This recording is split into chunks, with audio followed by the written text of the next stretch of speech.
Hi, hello guys. So for today's video, i-unbox natin ang isa sa mga ultimate dream na mga crafters na mga printing business. Napakaganda po ng machine na ito. Ito po yung tinatawag na cutter platter. So itong cutter platter machine, ginagamit ito sa pagkakat ng mga gable box, ng mga sticker. Hindi na po tayo gagamit ng gunting. Tapos ng yung mga letters, yung mga lettering, ganun. So napaka-detailed ng mga cutter na to. Isa to sa mga kilalang mga platter cutter, itong Loclick. Usually binablog to ng mga sa US, usually mga users nito. May mga ibang brand din ng cutter na katulad nito. Ito yung binubuksan natin dito guys is si Loclick. Yan yung brand na. Si Loclick is brand ng HTB Ront, yung mga pamprinting sa damit, yung mga ganon. Marami silang mga brand na magaganda. Isa sa mga brand nito katulad ni Kuyi, ni Brothers, si Cameo, so yung mga sikat na mga platter cutter, si Cricut.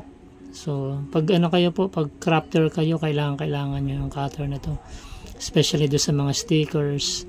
Napakadali ng trabaho pag gagamit kayo nito. Tapos napaka-detailed kung mga lettering po yung kinakat nyo, katulad ng mga decals. Katulad pag nagdidikit ni kayo ng sticker sa mga kotse, sa mga motor, mga ganun po. So itong mga cutting machine ito medyo pricey, so pag-iipunan nyo talaga siya. Ito po binuksan na po natin, may kasama siyang matte, yan po yung matte. Tapos yung parang iba't ibang color na Loclick is yung sample na niya, vinyl or vinyl. Tapos yan yung manual nandyan. So yan, nasa loob niyan yung manual. Tapos may parang styro protector siya dun sa magkabilang gilid. Medyo pag magbubukas kayo nito guys, dahan-dahan kayo. So medyo heavy rin po ito, nasa umaabot ng almost 7 kilo rin eh. Medyo pag naibagsak ko ng konti yan dyan. So pero ingat lang kayo guys. Tapos sa loob niyan, ito yung yung power cord. Tapos yung andyan din yung yung pinaka-cup na yan, yung lagayan lang yan sa gilid ng pen, ng wading pen. Tapos ito po yung yung mismong cutter po niya. Yan. Tapos yan yung pen, may pen siyang kasama kasi ito nagdo-draw din ito eh. Maliban sa pagkakat. Yan yung USB cord. Tapos ito yung wedding tool. Yung wedding tool na yan is ginagamit yan doon sa pagbabakbak ng mga sticker, lalo yung mga maliliit katulad ng mga letters. Gagamitin niya sa pagbabakbak. Yan, naka-plastic po yan. Ang lang yung protector sa gilid eh. Yan yung na yan. So hindi na ng supplier na hindi na binalot ng protector yung box kasi medyo makapal naman siya. Yan, so kabisado nila ang pagdi-deliver niyan. So yan, medyo may plastic sa dyan. So tatanggalin natin yan. So itong na to, yung ganitong cutter platter machine, sa maliban sa prices siya, medyo naman po siya, medyo yung satisfying naman po kasi talagang may mga ganitong brand is magaganda. So hindi na kayo maghihirap sa mga project ninyo. Kung may mga maramihang order, halimbawa may umorder ng maraming sticker, pwede nyo i-die cut. So kasi kung guguntingin nyo isa-isa matagal, tsaka talagang mangangala yung kamay nyo. Dito pantay-pantay, talagang machine cut talaga.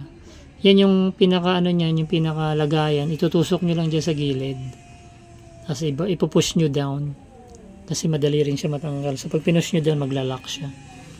Tapos yan, may sticker pa siya. May tatlong color yung isa yung parang sky blue or parang light blue.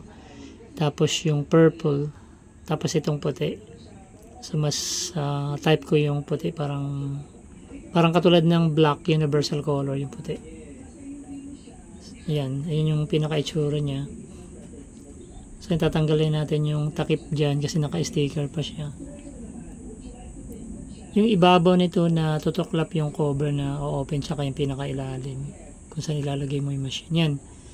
Ang mo lang rito dyan, ang challenge mo lang rito kasi itong cover sa ibabaw talagang walang lock yan. Kapag nagalaw yan, babagsak yung lock niyan. Tapos meron pa siyang karton sa loob, talagang protect. protection dun sa loob ng ano niya, pinaka tube. Tapos yung white na yan, yung pinaka head niya. So yan po yung pinaka ulo na nagka-cut. Diyan kinakabit din yung cutter.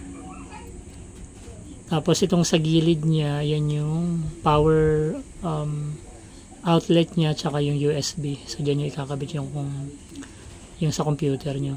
Pero dito ang parang mas advisable na i-connect sa computer is yung Bluetooth, mas madali. Medyo nangapa rin ako nito kasi pag connect, ang tagal mag-connect.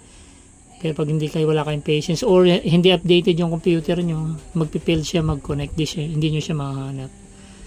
And then itong platter cutter machine, pwede nyo rin po i-connect sa phone nyo. Ayan po yung cutter nyo, pinasok na natin yung pinaka blade kasi may dalawang pre-blade yan eh.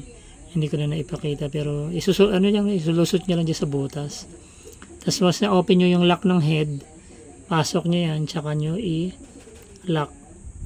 Tapos makikita nyo may ilaw dyan na parang blue, yan yung parang scanner niya. Kasi yun yung nagre-read, yung pinakamata niya. Yun ang re-read nung dimension ng yung ikakat nyo. So yan. Open and lock lang rin naman yan, kaya madali siya matanggal. Yan, ipasok nyo lang. Pag alam nyo ng sagad na, saka nyo i-lock. Tapos yung cutter naman yan, mayroong yan. Kung saan nag-a-adjust yan dun sa pinaka-software. Depende po kung anong gamit nyong yung paper. Gaano kakapal, kung shiny ba, or madulas. Tapos yung cutter na dyan itatapat. So yan yung pinaka-sample ko. Hindi ko muna pinakita yung later na lang. Papakita ko lang kung gaano siya kagaling mag-cut. Siya medyo detailed yung na yan, topper na yan. Kasi letters yun na cursive. Ginagamit po yan sa mga cake topper yan.